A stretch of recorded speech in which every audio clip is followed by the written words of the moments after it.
Past research tells us that many of our young lesbian, gay, bisexual, and transgender patients are at higher risk for health problems, such as depression, substance abuse, and sexually transmitted diseases.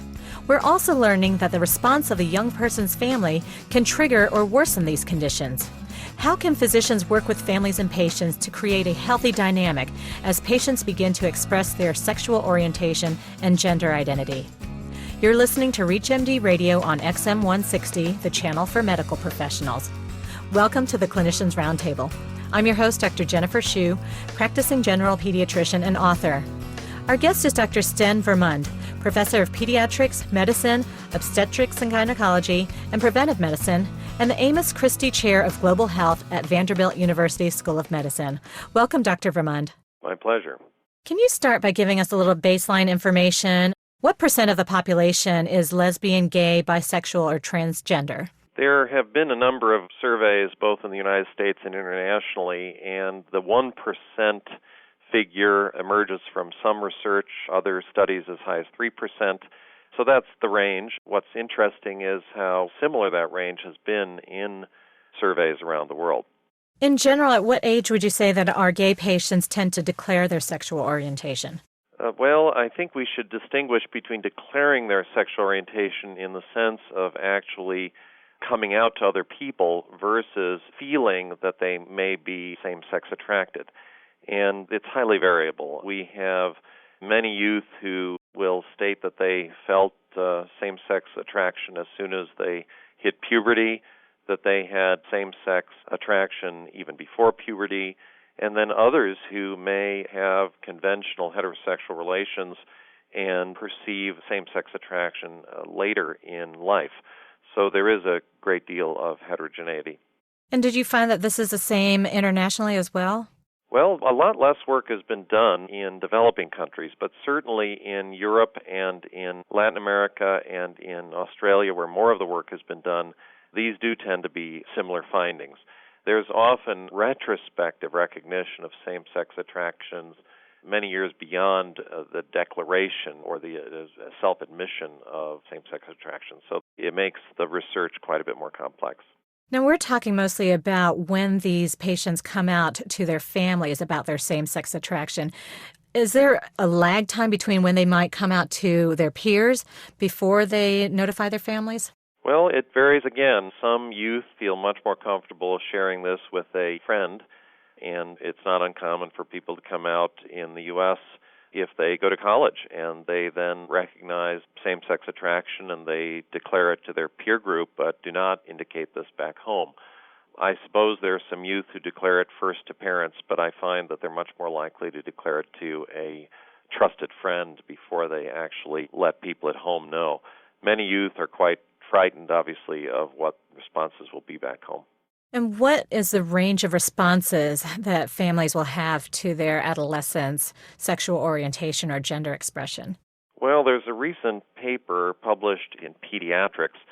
The journal is one of the best known to your pediatric readers as one of the flagship journals in the field. And Dr. Caitlin Ryan and her colleagues from San Francisco State University have published a paper on their research in family response to youth declaring their sexual orientation, and they have it called the Family Acceptance Project, or FAAP. Dr. Ryan's a clinical social work who did her clinical training with children and adolescents. I got to know Dr. Ryan when she was head of AIDS control for the Washington, D.C. Department of Health, and that was back in the late 80s. When I was at the NIH, and they did their research with the intention of developing interventions to help families from diverse backgrounds with lesbian, gay, bisexual, and transgender children. So they identified and measured the health impact of specific behaviors that parents and caregivers use to either express acceptance or rejection of these so-called LGBT children. And they looked at behaviors like trying to change an adolescent's sexual orientation or gender identity, because many parents think that tough love can simply change that identity back to heterosexual orientation, or also the degree to which they would block access to gay friends or prevent them from going to a gay support group. Those are sort of the rejecting behaviors. And then the welcoming behaviors, accepting behaviors, were to invite a child's gay friend into their home or advocate for their child when someone discriminates against them because they're gay. So this created scales of rejection or acceptance.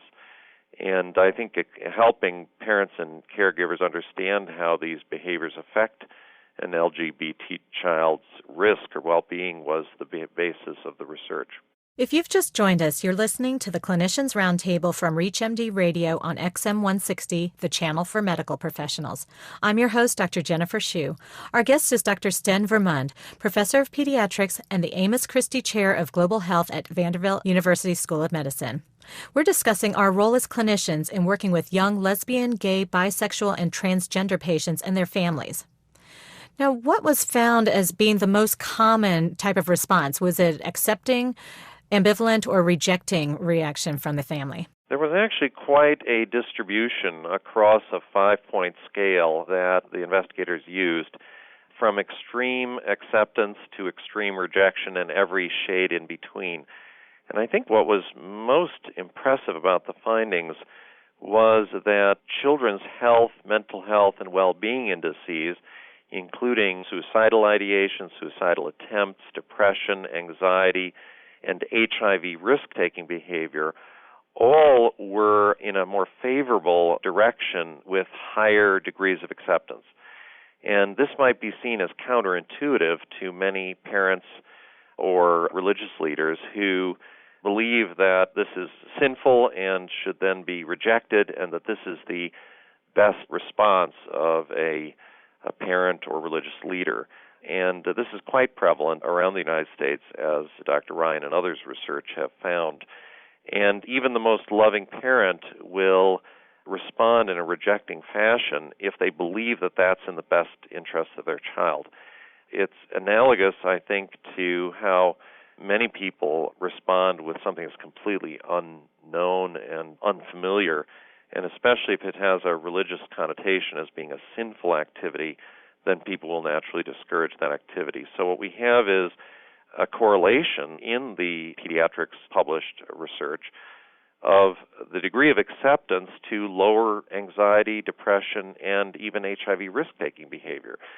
So that gives us tremendous incentive to educate parents that the more accepting they can be of a child's sexual orientation, the more inclusive they can be in the family dynamics, encouraging the child to learn about the ways to stay safe and to not respond with so-called tough love and rejection, which can, in its extreme form, result in the child running away from home or being rejected from the household.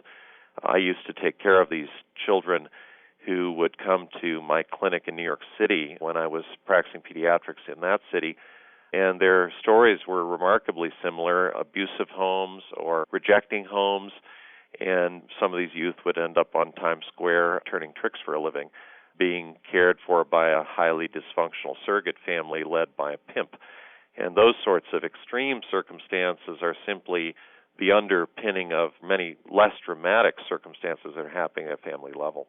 So how can a pediatrician be proactive and maybe address the family about some of these issues before they even react to any news that there's a same-sex attraction?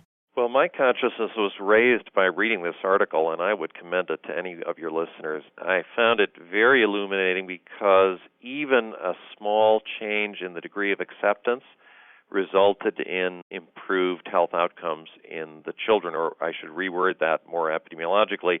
There was an association of small changes in family acceptance with salutary changes in the child's mental health or risk-taking behavior. So there seems to be a correlation. It was a cross-sectional study, so we can't prove cause and effect, but it was very dramatic data. And that gives me a lot of hope, because if I have a family that may be well-meaning but has an extremely rejecting attitude towards, say, their gay youth, I may be able to work with that family to accept the youth to a greater degree, even if I don't transform their thinking on the topic overnight.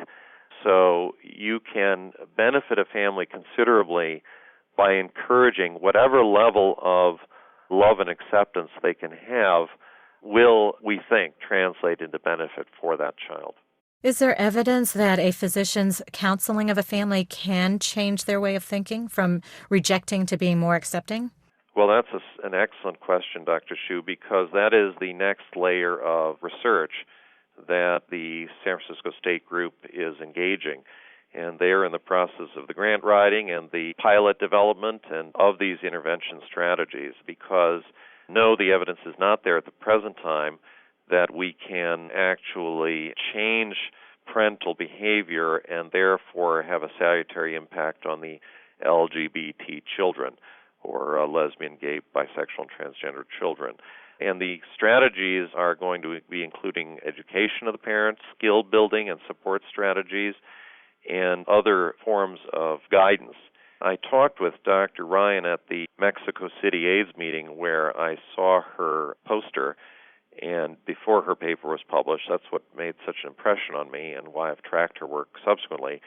And her vignettes of engaging a father who had been in the Marine Corps, had his tattoos to prove it, who had very conventional views of gay activity, going through the educational process with Dr. Ryan's team and ending up in tears because he did not realize that his rejecting behavior was harming his child. And so the whole name, Family Acceptance Project, articulates how the early data suggest youth can be benefited by this, and that many, many loving parents are responding in rejecting ways because they think it's the right thing to do. So if we can educate these parents to respond in more accepting ways, that may have a much more substantial mental health and even physical health effect on the youth. And what I mean by physical health is the risk-taking behaviors related to HIV and STD acquisition were actually reduced in the youth who had more accepting households.